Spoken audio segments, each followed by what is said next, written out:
it. That's what I'm talking about. Wait! Okay, now, from the beginning. Hit it, boys.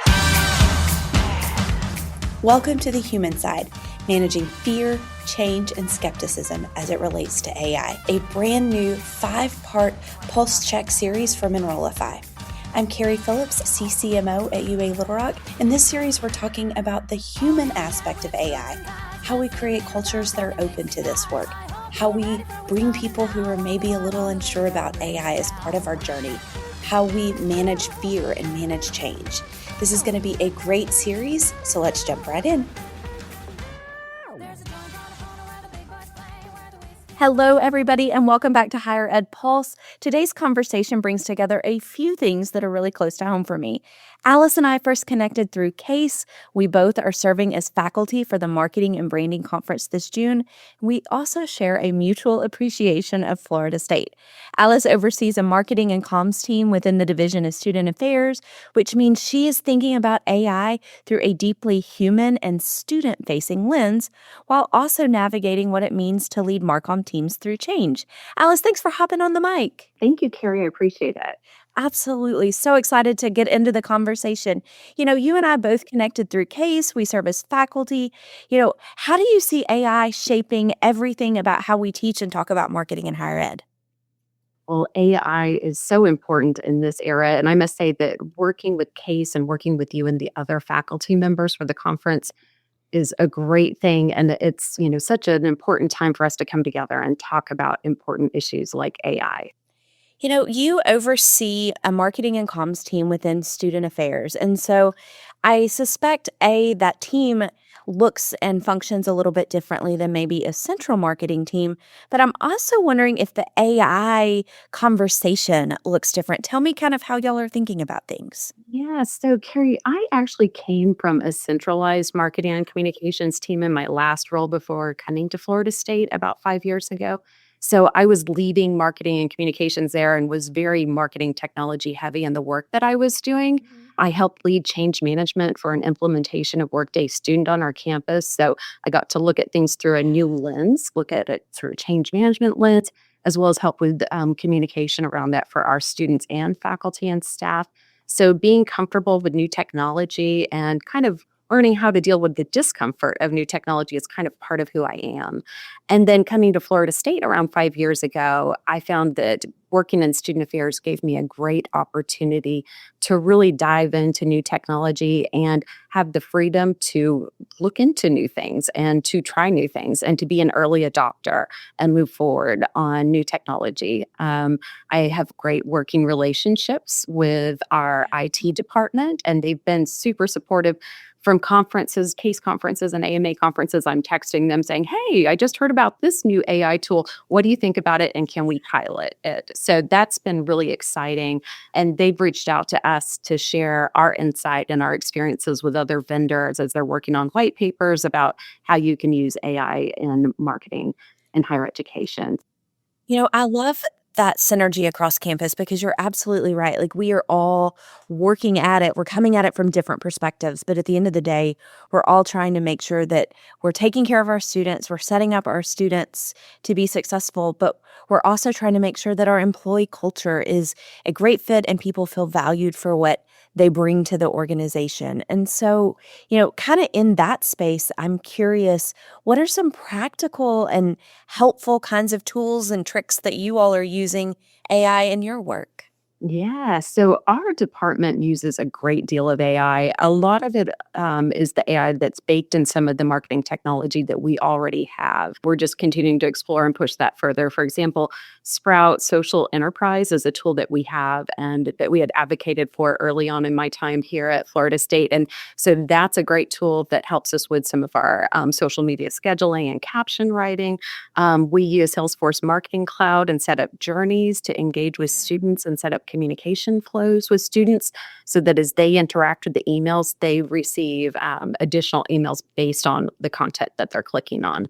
We also use a number of Adobe products. That's great for helping us clean up photos in a much faster way than the old-fashioned days. And then also some podcast editing as well to help us get through some of the more chore-like parts of podcast edits. So, and we've continued to grow and evolve and brought in Copilot and Gemini with the help of our ITS team as well. I love that. Quick pause because this is too good not to share. The AI Engage Summit brought to you by Element 451 is coming up, and yes, it's 100% free and completely virtual. Happening February 10th and 11th, this 2-day experience is built for higher ed leaders who want practical AI strategies, not buzzwords. We're talking real use cases, live demos, and frameworks you can actually put to work across enrollment, marketing, advising, and operations. Head over to element451.com or check out the link in the show notes and snag your spot. Now, let's get back to the show. One thing that I think people may not think about is there's this almost natural, it feels like, juxtaposition because student affairs work is deeply people-centered. Like you are really focused on being there to support and engage students. And so at the surface level, I would think that that could make change, especially around AI, really hard. And so as you all have kind of had that conversation, and maybe there are those tough critics or those skeptics, how are you bringing those folks along to introduce them to exploring AI and using it without undermining the trust of how important the student-centered part of the work is? Yes. So, both from the division side and the departmental side, we've come a long way in helping people adapt and adopt to AI. From a division standpoint, we recently hosted a professional growth and innovation summit and extended the invitation not only to FSU student affairs folks, but also our neighbors at Florida A&M and Tallahassee State College.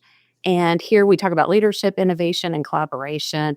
And this past November, we had Dr. Claire Brady join us for this. And she comes with excellent experience that I believe really helps our student affairs folks recognize that she comes in with that student affairs and VP of Enrollment Services perspective and has great insight in AI. And so she talked about unlocking the potential of AI in higher ed and also how to increase your productivity, and then even had a workshop with prompting. So I think that was a great opportunity for student affairs practitioners to really get their arms around what the possibility is. And maybe those who might have been a bit resistant to the thought of using AI might have seen the possibility of using it more to make their time more productive and actually have more time to work with students and work with their team members.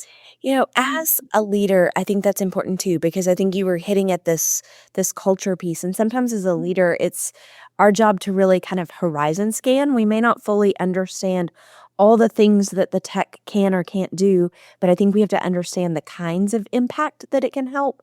And so that helps us then be able to coach our teams. And so I'm curious, as you're horizon scanning, where do you see AI having the biggest potential to improve communication or engagement across your division, with students, across the college as a whole? Would love your insight. Yeah. So I was reading an article in Inside Higher Ed with stats that said that only 26% of colleges use generative AI for predictive analytics and student performance and trends. At Florida State, we have 46,000 students, but what we want is to create a personalized experience for each of those students so that they see that we recognize them as an important part of our community. So we see that there's a great opportunity to use the information that AI can give us to really personalize the experience and also set up some triggers for communication. If we see that a student is going to one of our websites looking for information on how to drop a class, could we then intervene with some messaging for that student to help send them in the direction of places on campus that can offer support? So using predictive AI could really help with that. And that's something that we're continuing to build upon. I think that's really smart too. So many of us talk about it from a marketing and comms space and really this like recruitment tool, but you're thinking about it from a retention angle as well. And I don't know that that is thought of as much. And I think that's really smart. Right. And another thing too that I found that students using AI for career prospects and looking at their career future, that's something that we see has a great area of growth. And it's something that we're working to roll out to our students, helping match up what their career path is and the steps that they can take to get there, to get them to the jobs that they're seeking. Ooh, I love that as well. Shifting a little bit back to that kind of marketing and branding landscape, what role does trust and authenticity play, as student-facing units are using AI and maybe a little bit more visibly? Yes. Well, trust and authenticity play a huge role. For authenticity, we need to be very aware that students know the difference between quality creative content and what they would say cringy AI may look like. So we need to be aware of that and know, that we cannot be fully reliant on AI. That the work that people do is really going to be the quality over the quantity that AI can assist with. And we also need to be aware, too, that just because we can now send a lot of emails, that doesn't mean we need to use our AI to spam students or faculty and staff with lots of messaging. It needs to be the right messaging. And so we need to use AI in the right way for that. For trust, yes, that's something that's super important as we move through this new landscape. We know that that's probably one of the things that creates a lot of hesitancy with those who are just not sure if they're ready to take the step. We actually just had this conversation yesterday. I host a marketing across DSA meeting with all of the marketing reps from throughout our division. We have 16 departments, and we had a conversation yesterday about how they're using AI and how they feel about it. And there is still some resistance there. And just the fear of information sharing and creative assets being shared in a way that they hadn't anticipated. So that made me think about things that I can do to help solve for that. And because my team is very comfortable using AI, we're going to start doing some innovation rollouts in these meetings that we have monthly, and maybe just do some hands-on and show how even the products that they might be using right now as we speak are using AI, and that here are some things that can be done within those products and be open and curious to finding new ways to do things at work. I am so excited too. At the end of the month, I am doing a session. We call it Fourth Fridays here, where we talk about AI on campus. And I'm talking about some Marcom use. And it's me and some folks from graduate admissions. And I feel like it's going to be similar, is that you hear something and it sparks an idea. And then you're like, oh, maybe I could think about it that way. So I hope from that conversation as well, we're learning from each other. So I love that y'all are doing the same. Last question, if you could give one piece of advice to leaders who are overseeing Marcom teams that are student-facing units, what should they be thinking about as they start engaging with AI? I would say find a trusted source to follow. And, I follow a lot of case information because they've been a big part of my professional development. So case is a trusted source for me. I also follow different folks on LinkedIn. One of them is Claire Brady, who I mentioned earlier, who has a student affairs, marketing, and communications background. She has a great 60 seconds or less tech talk. Every few days, she'll put something out. And so very short, digestible information can be gathered from that. And I think that's what many of us need, just short pieces in order to keep moving forward and evolving and finding new ways to use AI. Alice, thank you so much for making the time and sharing how you're thinking about AI through the lens of people and trust and communications. Everybody else, I hope you have a great rest of your day. And of course, carry on.